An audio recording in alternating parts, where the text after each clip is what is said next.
There are thousands of video games on the market today, and much like movies and music, it helps to categorize games into genres so that we can better organize in our minds how certain games are related in terms of themes and mechanics. In this topic, video game genres, we will look at what makes a genre and how games either fit, don't fit, or cross over into certain genre classifications. We are going to look at 8 broad video game genres in this video. Each has its own distinctive gameplay style and take on a theme. These broad video game genres include arcade games, role-playing games, strategy games, puzzle games, sports games, simulation games, MMOs or massively multiplayer online games, and finally, social or casual games. First, let's examine arcade games. Often referred to as action games, this category is the broadest and most traditional of the genre and includes arcade games, action games, and old-school console games like Mario Brothers. Pinball is one of the oldest games in all of arcades and still holds a popular, if small, but loyal fan base. Many video games simulate real pinball with digital versions for home play on consoles or PCs. And a lot of people today don't realize what a phenomenon pinball was when it first appeared, inspiring pop culture movies, music, and at least one rock opera about a pinball wizard. Fighting games are part of the action and arcade genre. These are usually one-on-one, two-dimensional or 3D battles using a multi-button control to achieve combination hits and quick victories. There are probably enough individual fighting games that it could be considered a genre on their own. Platform games, or platformers, are very well known to gamers, Super Mario Bros. Being the most popular and best known of this specific genre. Older consoles really thrived on platform games, and although their popularity has lessened somewhat due to 3D graphics and modern technology, they can still be a lot of fun and interesting in terms of mechanical design. First-person shooters, or FPS, have really taken over fighting games because of the use of 3D graphics. Without a doubt, the later generations of consoles really pushed the FPS style game for a long time and had a lot of financial success. This trend still continues today. Racing games fall into the arcade genre mostly because of the gameplay itself. They're not really car simulations and not really a sports games. Rather, they're made to be fast action entertainment, and that's why they fall into this genre. Hack and slash, or hack and slash. However you say it, these games are much like the arcade classics such as Gauntlet. They don't typically have a lot of strategy or any role-playing, but their gameplay is based on action and your skill with the buttons on a controller. Role-playing games have always been a large part of video games. Even with the technology, couldn't quite give the genre its due in terms of scope and visuals. Now, perhaps it's the influence of the traditional pen and paper RPGs that have made this genre so appealing to video gamers. Either way, RPGs have really found a home today in video games as graphics, technology, and storytelling converge. Role-playing games typically put the player in the role of a hero who will explore a world and become more and more powerful as the game and story progresses. This simple concept can then be attached to many different themes and historical or even fantasy-type settings. So, RPGs can be further categorized as fantasy, horror, sci-fi, western, eastern, and many more.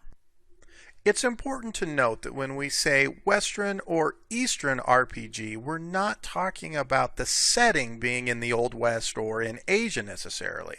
Western and Eastern RPGs are defined by their opposing themes and styles. Western RPGs are represented by games such as Fallout 3, Skyrim, and Dragon Age, and these RPGs tend to be more open world and have a focus on exploration. Eastern RPGs or Japan RPGs, also known as JRPGs, are often turn-based, linear, and have a focus on the story. And games that are JRPGs include Final Fantasy, Phantasy Star, and the Dragon Quest series. As mentioned in the non-digital games topic, strategy games draw from tabletop war games for their inspiration and audience. These are complex games of tactics involving troop allocations, provision tracking, and resource management, all while watching out for the other players doing the same thing. The traditional tabletop strategy games were almost exclusively turn-based games, meaning each player had to wait their turn before taking any actions. This style can be a lot of fun, and there are a lot of video games that are built as turn-based strategy games. With the power of technology in games, however, there are other options, such as real-time strategy games where everyone plays concurrently with each other, and other models that emphasize exploration, such as 4X strategy, and different type of time restrictions or time-based strategy in their gameplay. Puzzle games tend to be very popular among casual or non-traditional gamers. They're often the top sellers in app stores for mobile phones and tablets. These games include logic and problem-solving gameplay in a variety of forms. Typically, puzzle games are easy to learn and offer just the right amount of challenge to keep players hooked. This genre is best represented by games like Tetris, Clax, and Candy Crush. Many developers are crossing puzzle game elements with other genres and having a lot of success. Portal is an example of a game that uses first-person shooter and puzzle game elements. Sports games today cover almost the entire wide world of sports. Well, except for curling. But we can always hope. In general, if the game works as a sports theme, then it works in the sports genre. True, many sports games today are so sophisticated they're practically sports franchise simulations. They really don't even require the player to play in the actual game. But at the heart of nearly every sports game is the thrill of the action of actually playing the sport, not just managing a team. Sports games cover big national sports and professional leagues such as the NFL and Major League Baseball, as well as golf, individual competitions such as downhill skiing, and even urban sports like skateboarding. Simulation games are games that attempt to recreate a real-life task or to replicate some aspect of the real world.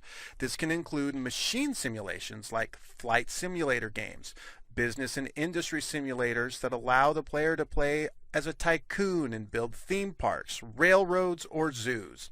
Some simulate the construction of entire cities or even worlds.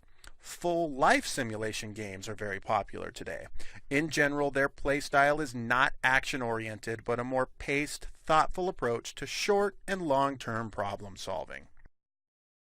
Massive multiplayer online games, or MMOs, exist because of the internet and allow hundreds, if not thousands, of players to interact in the same game and game world.